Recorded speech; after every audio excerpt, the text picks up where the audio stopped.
Bonjour Simon. Bonjour Jennifer. Vous êtes le cofondateur de WeStock qui propose une alternative au marché du garde-meubles qui coûte une fortune en surfant sur le marché du collaboratif. Tout à fait, nous sommes un garde-meubles entre particuliers. Donc sur le modèle d'Airbnb, on pourrait dire qu'on est le Airbnb du stockage.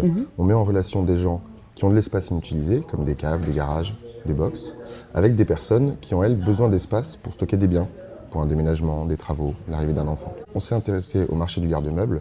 On a vu que ça coûtait parfois 2 à 3 fois plus cher que le prix au mètre carré pour louer un appartement. Donc on s'est dit que ce n'était pas normal et on a cherché à concilier l'avantage économique des petites annonces, de la mise en relation de particuliers, avec la démarche encadrée des professionnels en proposant une assurance, des contrats de location, un module de paiement qui sécurise et automatise les transactions.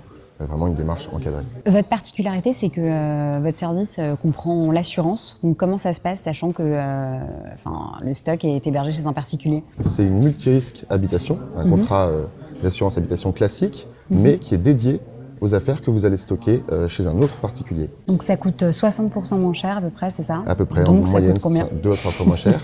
Un exemple, à Paris, ça va coûter entre 10 et 20 euros du mètre carré, ça dépend des arrondissements. Pour vous donner un exemple, une cave de 8 mètres carrés va être louée entre 100 et 150 euros par mois. Alors que chez un garde-meuble traditionnel, un espace de 10 mètres carrés, ça va vous coûter entre 6 et 900 euros par mois. C'est le prix d'une chambre de bonne. Donc c'est quoi votre business model? Enfin, combien vous reversez aux particuliers? Alors le business model est classique pour ce type de business. On prélève une commission, mais qui n'est pas prise sur le propriétaire. Le propriétaire, lui, va nous demander un loyer. On l'accompagne bien sûr dans la définition de ce loyer, puisqu'on connaît tous les prix pratiqués par ville, par arrondissement. Donc on le conseille.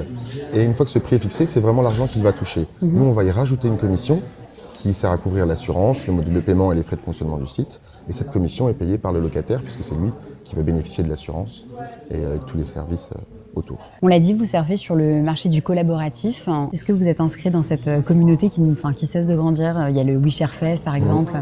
Alors oui, tout à fait. C'est vraiment un marché sur lequel les entrepreneurs échangent le plus possible. Le principe du collaboratif, c'est de collaborer. Donc on échange avec beaucoup de personnes. On participe au WeShare. On est même en train d'essayer de lancer le WeShare à Lille, puisqu'il y a beaucoup de choses qui se font à Paris, mais à Lille un peu moins. Donc avec des personnes du WeShare qui viennent nous voir à Lille, on essaie d'organiser des événements assez souvent pour lancer la dynamique. Donc finalement, est-ce qu'on peut dire que vous êtes le Blablacar du stockage? Tout à l'heure, Oui, vous avez parlé d'Airbnb. On pourrait aussi dire ça. On est le Blablacar, le Airbnb du stockage.